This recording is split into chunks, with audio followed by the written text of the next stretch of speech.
تعالوا اقول لكم على اهم خطوه او اهم حاجه لازم تعملوها في بدايه السنه، ولو ما عملتوهاش عمركم ما هتحققوا اي حاجه انتوا عايزين توصلوا لها. مهما كنتوا بقى كاتبين وعاملين ومظبطين كل حاجه، لو ما عملتوش الحاجه دي عمركم ما هتحققوا اي حاجه السنه دي. هلو من نص الدنيا الحلو، انا دينا الحداد، وهدفي من البرنامج ده ان انا اوصل كل واحد لاحسن نسخه من نفسه، يكون مؤثر في المجتمع والناس اللي حواليه بالايجابيه. طبعا اهم خطوه لازم نكون عاملينها طبعا بعد لما نكون خلاص كتبنا اهدافنا، عملنا الفيجن بورد بتاعتنا. لو لسه ما عملتوهاش الحقوا اعملوها بسرعه، وانا عامله لكم فيديو كامل عنها هتلاقوها نازل على طول على البيج عندي. خلاص كتبتوا اهدافكم، قررتوا انتوا عايزين تعملوا ايه، قسمتوا الدنيا زي ما كنت بقول لكم في الحلقه اللي فاتت، قسمتوا بقيتوا عارفين احنا اول 3 شهور هنعمل ايه، تاني 3 شهور هنعمل ايه، تالت 3 شهور، ورابع او اخر 3 شهور في السنه هنعمل فيهم ايه. ظبطنا كل حاجه، عملنا كل حاجه، حطينا الفيجن بورد، كتبناها بقى، لزقناها، حطيناها على الموبايل، حطيناها في نوت بوك، ايا كان عملتوا فيها ايه، حددتوا اهدافكم. اهم حاجه السنه دي احنا عايزين نعمل ايه. ولازم لازم لازم تكون الأهداف واقعية لحياتنا دلوقتي. ما ينفعش أكون في بقبض 6000 جنيه 5000 جنيه، وعايزة كمان شهرين هجيب موبايل ب50 70 100 ألف جنيه. نعملها ازاي؟ هنعملها ازاي؟ ده كلام مش واقعي. عشان اكون حاطه اهداف بعيده قوي قوي قوي قوي عن الحياه اللي انا عايشه فيها، لا، نحط اهداف واقعيه بناء على الظروف او الحياه او البيئه او المسؤوليات اللي عليا. عشان احط ان انا عايزه اسافر في السنه 10 مرات، وانا السنه اللي فاتت ما عرفتش اسافر سفريه واحده من كتر الظروف او الضغوط اللي عليا. ده مش واقعي. في الاخر هتلاقوا نفسكم اكتئبتوا ان انتم ما حققتوش حاجه وما وصلتوش لحاجه من اللي انتم حاطينها، وهتحسوا ان انتم فاشلين ومش عارفين تعملوا ايه. لا، هو مش كده خالص. هو انتم ما حطيتوش حاجات او ما حطيتوش احلام بناء على اهدافكم، بناء على الحياه اللي انتم عايشينها، بناء على الظروف اللي انتم قاعدين فيها. فنحط اهداف اعلى من ظروفنا، احسن شويه من اللي احنا فيه، نحاول شويه نطور شويه، بس مش بعيد قوي علشان ما تيأسوش، عشان ما يجيلكوش احباط كده في نص السنه وتحسوا ان انا مش عارفه اوصل لحاجه، ونص السنه عدت، احنا بقينا في شهر 6 وانا مش عارفه اوصل ولا احقق اي حاجه. طيب بعد ما حطينا كل الاحلام والحاجات الجميله، حاجه كمان عايزه اقولها لكم قبل ما اقول لكم ايه اهم حاجه بجد. ان احنا ما ينفعش نكون حاطين احلام واهداف كلها حلوه بس كتيره. يعني ما ينفعش اكون مثلا، لو هناخد نفس المثال بتاع التليفون، انا عايزه اجيب تليفون، وعايزه اجيب عربيه، وعايزه اغير بيتي، وعايزه اسافر استراليا، وعايزه بعد بقى استراليا اطلع باريس. ايه يا جماعه؟ ايه يا جماعه؟ ايه ايه ايه؟ لا، نحط حاجات بجد احنا هنعرف نعملها، بس احنا مش منظمين فيها. هنعرف نعملها وهنعرف نوصل لها، ولو ركزنا هنعرف نحققها. بس تكون الدنيا، ما عنديش مشكله تسافروا ان شاء الله، تسافروا 100 مره لو انتوا عارفين تعملوا ده، لو انتوا قادرين، ظروفكم قادره، مادياتكم سامحه، اهلكم تمام، كل حاجه تمام، خلاص اوكي ما عنديش مشكله. لكن ما نحطش حاجات كتير قوي وان شاء الله هوصل، وحماس اول السنه بقى اللي بيجي لنا كلنا ده، وفي الاخر نحس ان احنا ولا اي حاجه، ولا عملت ولا وصلت ولا حققت ولا بلح ولا اي حاجه. فلا، انا عايزه اوصل لحاجات اكون انا قادره اوصل لها. وما تستهونوش او ما تستصغروش اهدافكم. يعني مش معنى ان انا مثلا عايزه اجيب، ابدا بكفر الموبايل مش الموبايل نفسه، ان انا كده تبقى اهدافي لا صغيره. ولا لا، انا ممكن اشوف ان مثلا انت جبتي كفر الموبايل ده انجاز. ممكن اشوف ان انت مثلا قربتي خطوه لربنا، ده انجاز كبير جدا لازم تحتفلي بيه. ان انت مثلا عرفتي تختمي قران في رمضان السنه دي ان شاء الله، ده انجاز كبير. لو انت مش عارفه تحققي حاجات انت تقدري تعمليها، بس انت مش عارفه تنظمي الدنيا، بس انت تقدري تعمليها، تقدري توصلي لها. فلا، الاهداف الصغيره دي بتحفزنا قوي ان احنا نوصل لاهداف كبيره، ان احنا نوصل لاحسن مننا. لكن ما ينفعش اكون حاطه مثلا كل اهدافي حاجات ليها علاقه بالماديات، كل اهدافي. طب في حين ان انت بتشتغلي شغل هو ما يسمحش اصلا بده، هو ما يسمحش، يعني هو ما يسمحش بده.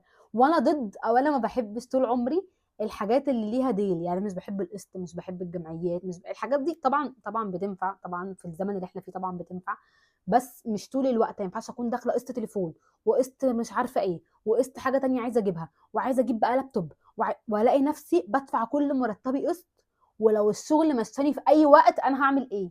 انا هتحبس معروفه هتحبس. فلا، ما توصلوش لنفسكم للضغط ده، لا ما تعملوش كده. ممكن اقسط حاجه مثلا لما اخلص ابدا افكر في حاجه تانية اقسطها، لما خلاص ابدا افكر في حاجه ثالثه اقسطها، بحيث ان انا لو اتزنقت في اي وقت وحصل لي مشكله، سبت الشغل قفل، حصل لي لا قدر الله حادثه ايا كان، ابقى بجد عارفه اتصرف ان انا اجمع القسط الواحد. لكن لما يبقى اكتر من قسط انا هعمل ايه؟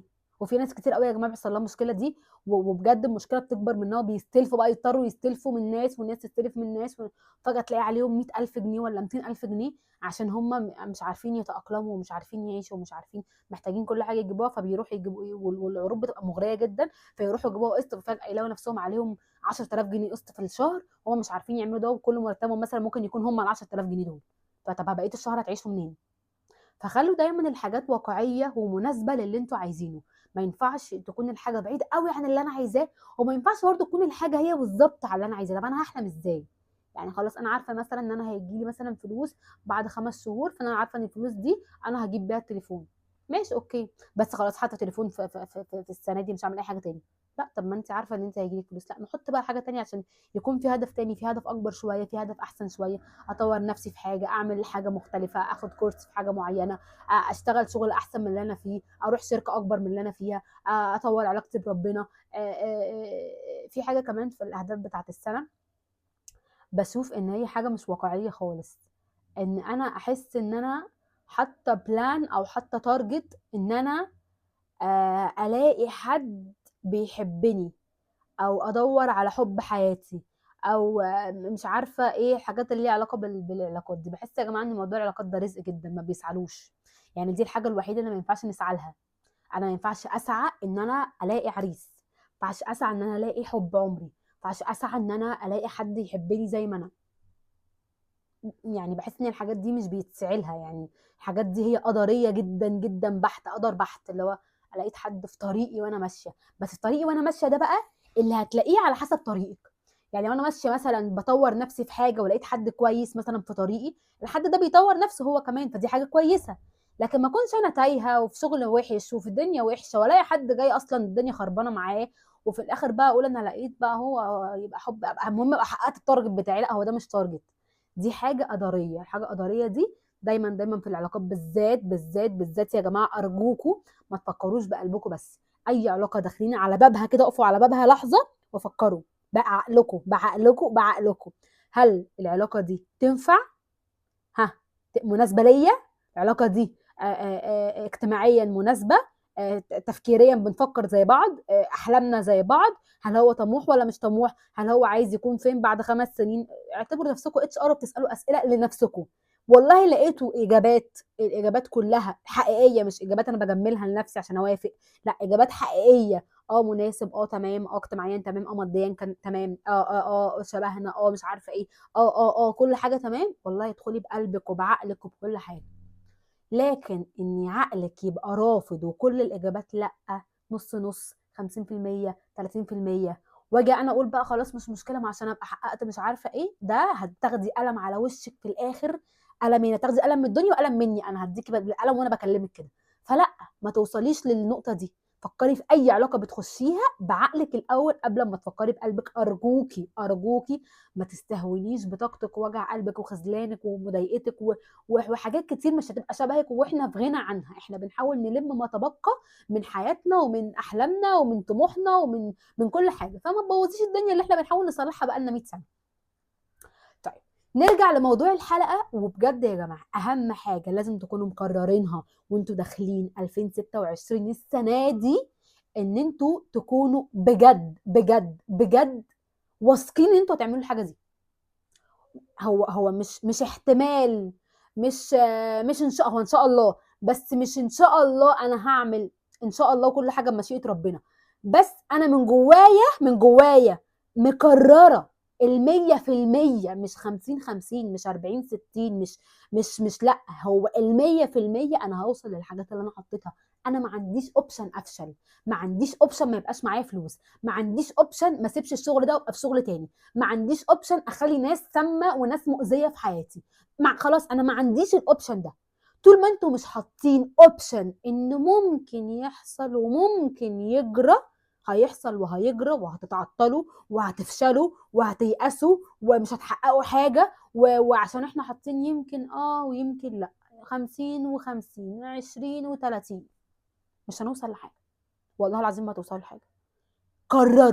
قرروا من جواكم ان سنة 2026 دي هي السنة بتاعتي، السنة اللي انا هنجح فيها، السنة اللي هتبقى وش الخير عليا. كل حاجة بمشيئة ربنا، ما اعترضناش، بس تقرروا انتوا من جواكم، خلي عقلكم اللاواعي جوه شغال ان السنة دي السنة بتاعتي، السنة دي السنة اللي انا هوصل فيها للحاجات اللي انا عايزاها، السنة دي اللي انا هنجح فيها، السنة دي اللي انا هتشهر فيها، السنة دي اللي انا هوصل فيها للحاجات اللي انا نفسي اوصل لها بقالي 100 سنة، السنة دي اللي انا هذاكر فيها وهجتهد قوي وهجيب الدرجه اللي انا عايزاها، مش اللي انا بحلم وانا نايمه اشوفها، لا انا هجيب الدرجه دي، مش بعيد عني، اللي جاب الدرجات دي مش احسن مني في حاجه خالص، انا هوصل اللي انا عايزاه، انا هحقق اللي انا عايزاه، انا هنجح النجاح اللي انا نفسي فيه، انا هنجح النجاح اللي انا استاهله، هروح الشركه اللي انا استاهلها بجد، الشركه اللي انا فيها دي ما تستاهلنيش، هفتح البيزنس بتاعي حتى لو انا صغيره بس انا شايفه ان انا مؤهله لده، قادره اعمل ده، انا هفتح الشركه بتاعتي. انت مش اقل من اي ناس في سنك فتحوا شركه.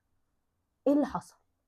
ايه اللي حصل؟ احسن منك في ايه؟ ذاكروا طب ما تذاكري، اجتهدوا طب ما تجتهدي، سعيوا طب ما تسعي، وصلوا لحاجه كبيره قوي طب ما توصلي لما تعملي كل ده. ما تستصغروش نفسكم، ما تستصغروش خبرتكم، ما تستصغروش احلامكم. مش عشان الناس اللي حواليكوا كلهم عندهم مشاكل يبقى انتوا لازم يبقى عندكم مشكله.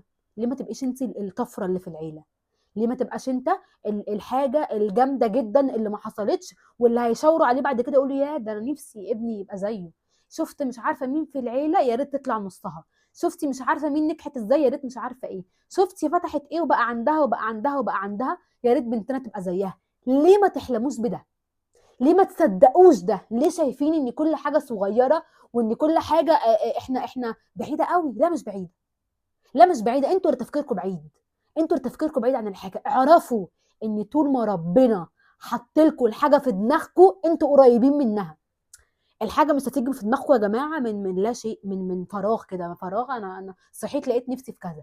ربنا مرتب، انتوا ربنا اداكوا هنت او اداكوا خيط ان انتوا هتوصلوا للحاجه دي، فحطها في دماغكم، فكروا فيها، اسعوا شويه كمان، اسعوا كمان شهر كمان شهرين كمان، ان شاء الله السنه كلها تكونوا بتسعوا. بس خليكم واثقين، انا متاكده مليون في الميه ان انا هوصل السنه دي للحاجات اللي انا كتبتها كلها، مش 50%، مش 10% منها، مش 2% منها، 100%، ومش هتنزل عن حاجه واحده. هوصل لكل اللي انا عايزاه. صدقوا ده، صدقوا ده، وخلي عقلكم وتفكيركم يصدق ده. والله العظيم، والله العظيم لو صدقتوا نفسكم الدنيا كلها هتصدقكم. بس صدقوا، صدقوا ان انتوا هتوصلوا، صدقوا ان انتوا تستاهلوا، صدقوا ان انتوا فعلا فعلا فعلا جواكم عايز الحاجه دي عشان توصلوا لها. صدقوا ان انتوا ممكن تبقوا اصغر بزنس وومن في مصر، صدقوا ان انتوا تبقوا اكبر بزنس وومن في العالم، مش في مصر بس. صدقوا ان انتوا، صدقوا احلامكم يا جماعه، صدقوا احلامكم يا جماعه. ده حلم، ده حلم. مفيش حاجه في الدنيا كبيره ما بداتش بفكره، ما بداتش بحلم، ما بداتش بتخيل، ما بداتش برقم صغير من الفلوس. بس صدقوا، صدقوا ان انتوا في يوم من الايام هتوصلوا. صدقوا ان انتوا في يوم من الايام هتقفوا على ستيج وتحكوا قصتكم، هتقعدوا مع منى الشاذلي وتحكوا قصتكم. صدقوا ان انتوا في يوم من الايام هتوصلوا بجد بجد للحاجات اللي انتوا عايزينها. لو انتوا مش مصدقين احلامكم، لو انتوا مش مصدقين الحاجات اللي انتوا عايزينها، والله العظيم لو كتبتوا 100,000 حلم، 100,000 هدف، 100,000 حاجه، عمركم ما هتوصلوا لحاجه منها، لان جواكم مش مصدق. انتوا بتعملوا اللي عليكم، تقضيه واجب، اللي هو انا هعمل بقى اللي عليا وهقعد واكتب والزق واعمل واكتب واجيب صور واحطها، بس انا مش مصدقه وانا بكتب اصلا يا انا هوصل بقى ده. خلينا ونشوف ان شاء الله. مش هتوصلي لحاجه، عمرك ما هتوصلي. صدقي، وانت بتعملي الحاجه وانت بتكتبي احلامك وانت بتكتبي اهدافك كده، خليكي مصدقه من جواكي، خليكي جواكي بجد ان شاء الله انا هوصل لده. حسي الاحساس لما توصلي للحاجه، هيكون احساسك عامل ازاي؟ هتحسي ان انت خلاص انا محتاجه احققه دلوقتي عشان احس قد ايه الشعور ده كان حلو، قد ايه الاحساس ده كان جميل، فانا عايزه احسه، عايزه افضل حاساه طول الوقت. ما تستبعدوش احلامكم. ربنا مش هيحط حاجه ابدا في احلامكم او حاجه في دماغكم او حاجه قدامكم او حاجه في عينيكم غير لما تكونوا بجد انتوا قريبين منها، بس محتاجين تسعوا. اسعوا، اسعوا اسعوا اسعوا اسعوا طول السنه، طول العمر، طول الوقت، لحد في يوم من الايام ما تجولي في الكومنت هنا وتقولوا لي دينا احنا حققنا احلامنا، دينا احنا كلامك فرق معانا واحنا وصلنا للي احنا عايزينه. هنتقابل السنه الجايه واحنا محققين احلامنا كلنا. ارجوكوا، انا وانتوا كلنا محتاجين نحقق احلامنا، محتاجين ننجح النجاح اللي احنا نستاهله، محتاجين ننجح النجاح اللي ربنا شايف ان احنا نستاهله، بس احنا مش شايفين ده. صدقوا صدقوا الافكار والاحلام والحاجات اللي ربنا مديها لكم اشارات، صدقوها وامشوا وراها، وامشوا ورا احساسكم، وامشوا ورا شغفكم. مهما كان الدنيا ومهما كان الناس ومهما كان كل حاجه حواليكم سواد، صدقوا بجد ان انتوا في يوم من الايام هتوصلوا للي انتوا عايزينه. انا هحقق لكم احلامكم، واكتبوا لي دايما عايزين تتكلم على ايه الفتره اللي جايه، واعرفوا ان انا بحبكم قوي.